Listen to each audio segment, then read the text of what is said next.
U.S. Labor Department report critical of North Carolina inspections before a fire at this fast food factory killed more than 24 workers. This is NBC Nightly News with Tom Brokaw, reporting tonight from NBC News headquarters in New York. Good evening. It was a tragedy waiting to happen, the fire that killed 25 workers in a North Carolina plant yesterday. North Carolina has been particularly lax in inspecting and enforcing safety regulations in the workplace. It's not the only state, but the federal government was aware of North Carolina. And as NBC's Robert Hager reports tonight from Washington, nothing was done. Robert? Tom, here at the U.S. Labor Department, an internal report drawn up this summer was critical of North Carolina's workplace inspection program. Said the state wasn't inspecting enough workplaces and wasn't uncovering enough serious violations. But nothing was done about that. Now it's too late for relatives and friends of the 25 victims who grieved today. And as investigators pored over the North Carolina plant, it was learned that no government agency had ever made a safety inspection of this 11-year-old facility.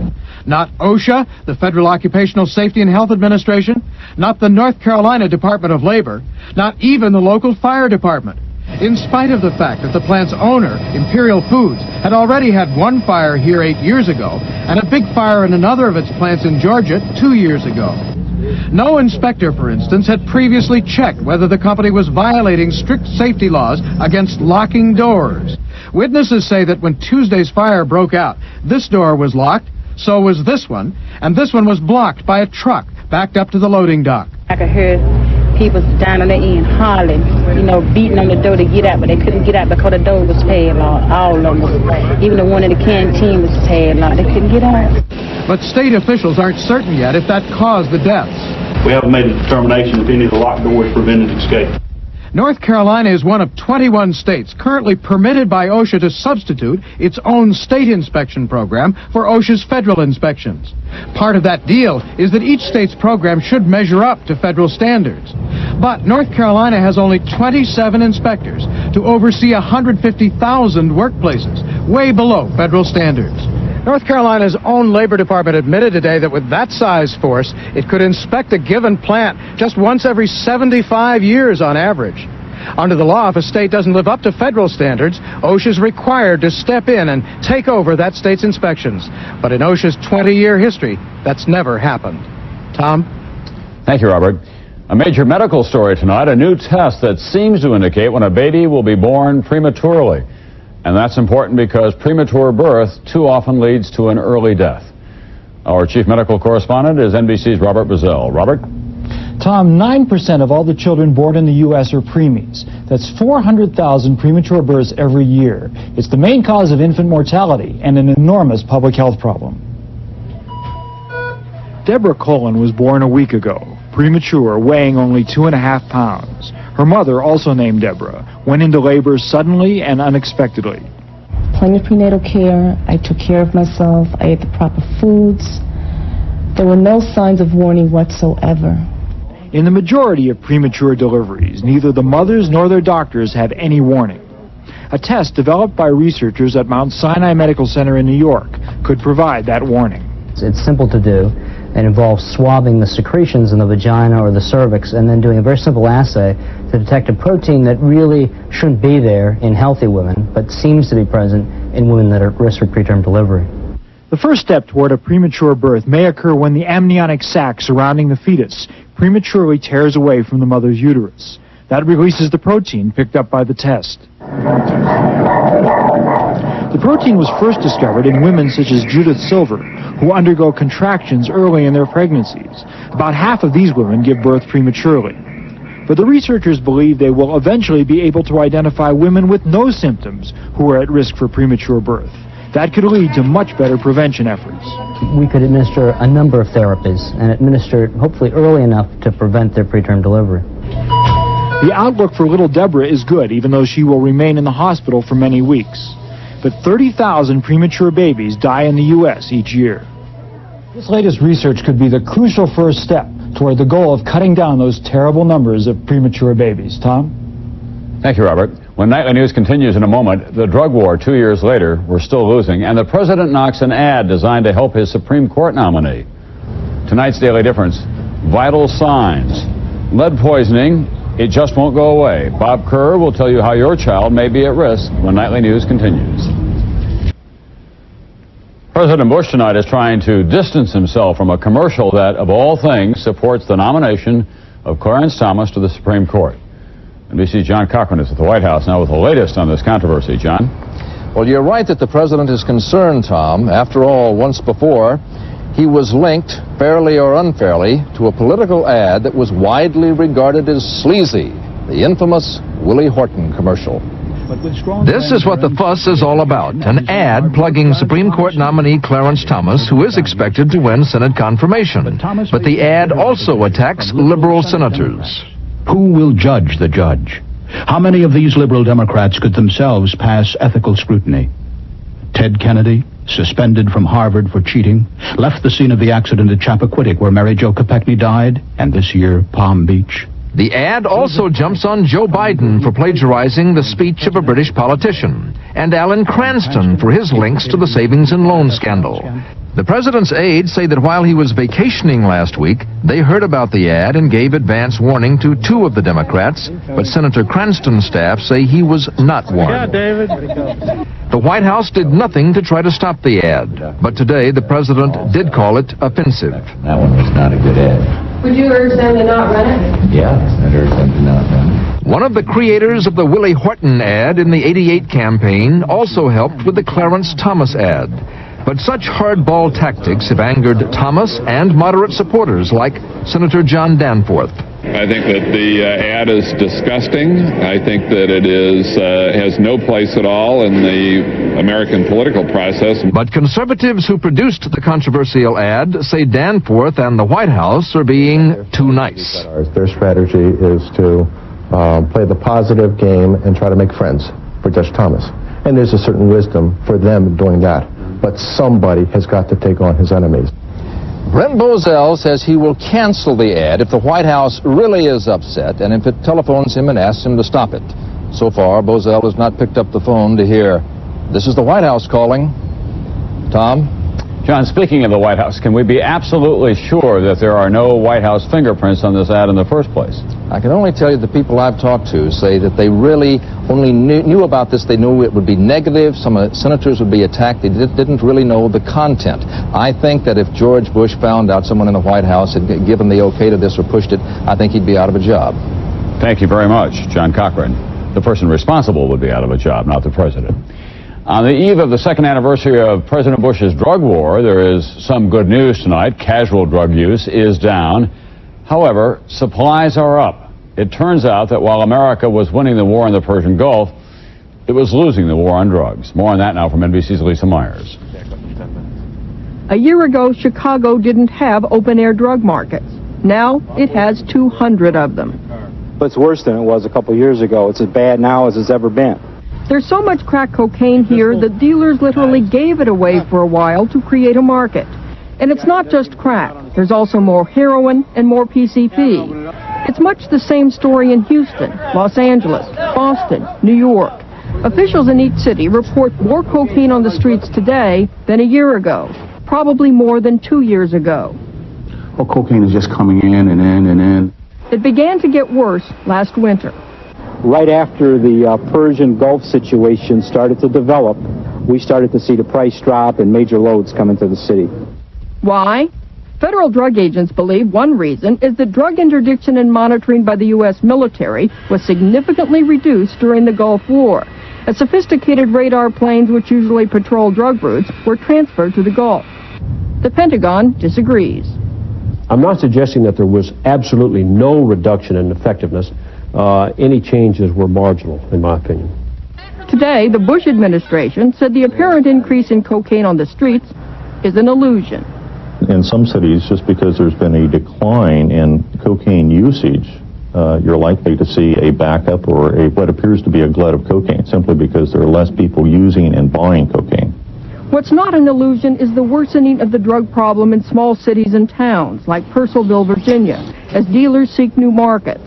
Nor is there any relief in the spread of drug-related violence. Drug dealers now will go after your family, your mother, your father, your 2-month-old baby, to deliver a message. Drug agents often describe this war as one step forward, two steps back. Despite progress in some areas, the past year overall was a step back. Lisa Myers, NBC News, Washington. A target in the drug war, Manuel Noriega is accused of allowing Colombia's drug lords to ship their cocaine and to launder their money through his country. Well, tomorrow, after almost 2 years after he was ousted as Panama's dictator, the jury selection is set to begin at his trial in Miami. NBC's Ed Rabel is there tonight. Manuel Noriega was smiling last month when these pictures were taken, but now that all his co-defendants have plea bargained their way out, Noriega will face drug trafficking charges all by himself. Accused drug pilot Daniel Miranda, the latest to make a deal with the government, entered his guilty plea today. He might have spent years in jail if he'd been convicted for flying drug profits from Fort Lauderdale to Panama. Then he might have been deported. Listen to the deal the government gave him. He gets U.S. residency, he gets his pilot's license reinstated, remains out of jail while Noriega's on trial, and may have to spend no more than 30 more days in prison. Mr. Miranda's better off under this plea bargain than if he had been acquitted. So are others who will testify against Noriega. The government reportedly paid them $1.5 million as part of the deal. Still, Noriega's attorneys are confident that the trial will convince a jury that their man was the CIA's man in Panama. It will reveal information that comes as high as the White House. That Noriega trained and resupplied the U.S.-backed Contras for Washington. That CIA pilots, the rumor goes, smuggled drugs to the U.S. in payment for the guns. Still, government officials say they're not worried. I think it's not something that people here are losing a lot of sleep over. Noriega's trial could last 6 months, and if he's convicted on all counts, he could receive more than 140 years in jail. Ed Rabel, NBC News, Miami. On Wall Street today, the Dow Industrials closed down again. Trading today was moderate.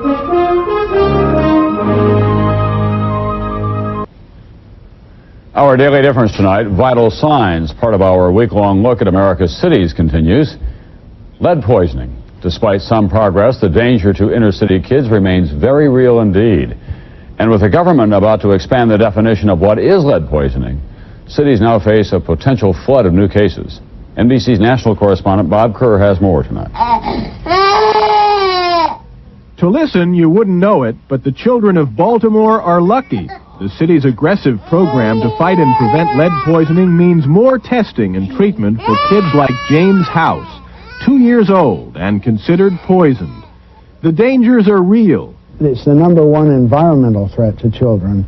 You don't see clinical symptoms, but you find behavioral and learning changes in children that are exposed to lead, things that were overlooked before. Almost. Here, doctors are trying to determine whether problems Artis Thomas Jr. has with math and reading are caused, in part, by the high level of lead in his blood. In recent years, lead was removed from paint, gasoline, and food cans. Average blood lead levels dropped significantly. Still, the threat remains, especially in older homes where children are exposed to chipping and peeling lead-based paint. Kids are so sneaky with stuff, they can put them in their hands, and then the next thing you know, it's in their mouth. Jacqueline Whitlock and her kids were lucky enough to temporarily get into a lead-free house run by a Baltimore hospital that treats poisoned children and helps them when they have no place else to go. Once considered a problem of the poor, lead poisoning also turns up in middle and upper class neighborhoods. More so now that renovation is kicking up lead dust from paint made before 1978. You have a lot of wooden components which were traditionally coated with highly concentrated lead-based paints. Researcher Mark Farfel says household lead poisoning is caused when friction from windows and doors creates paint chips and dust that stick in hard-to-clean places. He's trying to find the least expensive way possible to solve the problem. That's of great importance to Baltimore because in some ways this city's exemplary effort to fight lead poisoning has backfired. More and more landlords refuse to comply with the law, boarding up homes rather than paying thousands of dollars to rid them of danger. One city official says Baltimore is a victim of its own success. If their regulations are causing homeless, then that's a concern of mine. Lead abatement can cost more than the houses involved are worth, and property owners warn of consequences for all cities. They can assume that if they pass regulations that are too strict, that they're going to affect their supply of affordable housing. As Baltimore inspectors continue to find alarming lead levels, tenants like Roxy Burris and her children worry not only about poisoning, but also where they'll live. I'm going to try to see if I can get the landlord to do what he's supposed to do. If not, I may have to move. If you had to move, where would you go? I wouldn't even know. Others refuse to move even after risks are documented, or they move to houses considered even more risky. For children who do get poisoned, the good news is that a new drug is being used to treat them, an alternative to a painful series of shots. For cities, bad news. No injection of money to help them fight the problem. Bob Kerr, NBC News, Baltimore. In a moment, the latest from the Soviet Union and in this country, kids demonstrating for their teachers. Here's a quick check now of some of today's other news. Secretary of State Baker said that he'll visit Moscow next week to personally discuss the changing shape of the Soviet Union. After that, for the Secretary, another trip to the Middle East. The Soviet Congress of People's Deputies moved toward adopting a plan put forward by Mikhail Gorbachev and the leaders of the 10 republics today. The plan would decentralize authority, effectively putting this Congress out of business. In this country, a Texas court sentenced Wanda Holloway today to 15 years in prison. Holloway was convicted of trying to hire a hitman to kill the mother of her daughter's rival for the high school cheerleading squad. Same time, students in Dallas continued their protest today over budget cutbacks that have cost many teachers their jobs. There just isn't enough education money to go around in Texas. As NBC's Jim Cummins reports now, it's a bitter lesson for the kids. In scenes reminiscent of the anti-war demonstrations 20 years ago, students from most Dallas public high schools have taken to the streets to protest teacher layoffs. No violence whatsoever. And we're going to come prepared to come and tell them what we want.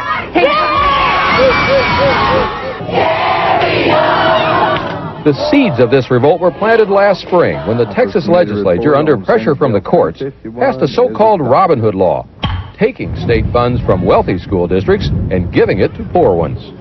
So this year, the school district in Fort Worth will get an additional $20 million in state funds. I realize what this little infusion has done for us. I can just imagine what it's done for some of those schools who have had nothing. While neighboring Dallas will have to give up about $47 million under the Robin Hood law. Dallas laid off hundreds of teachers. Students returned to crowded classrooms, and many of them finally walked out.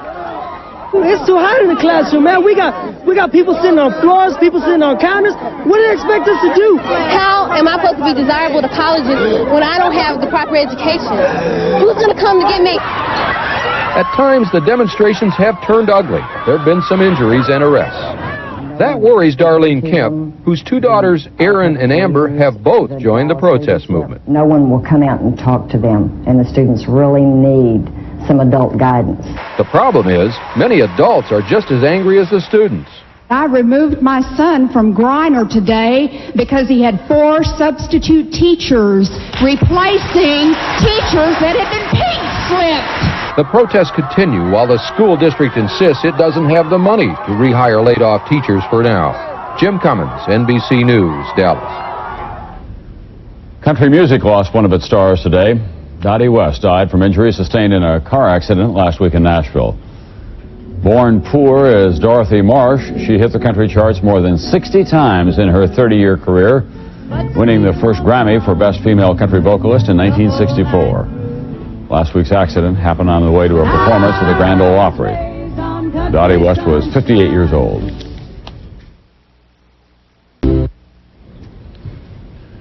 Eventually, the bad guys lose, and with the collapse of the Soviet Empire, the bad guys from the KGB are on the run now. For years, we've been able to only guess at the extent of the evil of this secret police force. Now we know. NBC's Dennis Murphy on the KGB in Lithuania. The KGB headquarters. Lithuanians joked bitterly that it was the tallest building in the Baltics. You can see Siberia from the roof. Lithuanians have taken it over, the belongings of the KGB officers dumped in piles. Felice Gajauskas is a member of parliament charged with rounding up all the Soviet documents left behind. Gajauskas was a Lithuanian resistance fighter who spent more than 20 years in Soviet prisons, including 1 year here in a basement cell. I experienced terrible days in these cells. Terrible days, huh? Terrible days. Were you tortured? Yes. The KGB guards looked down on an exercise pen. Prisoners saw this scrap of sky only half an hour a day. Some people want to turn the KGB building into a museum of genocide. By their count, 600,000 Lithuanians were either tortured, investigated, deported, or killed by the Soviets in the last 50 years. Gajauskas showed me the 19 grim underground prison cells. I was sitting 2 hours here in this cell. Box. The box? Box. This is about 3 feet by 3 feet. Punishment cell. Gajauskas was interrogated by the KGB for a year, then sentenced to 10 years in a prison camp, followed by 5 years of exile in Siberia. This is what, a special punishment cell, you say? Yes, special punishment cell. These walls are padded for like a rubber floor. Yes. Cell 14, Gajauskas' home, 1977-1978. The irony of the former prisoner returning now to put the KGB out of business here for good. Dennis Murphy, NBC News, Vilnius, Lithuania. That's Nightly News for Wednesday. I'm Tom Brokaw. I'll see you tomorrow night.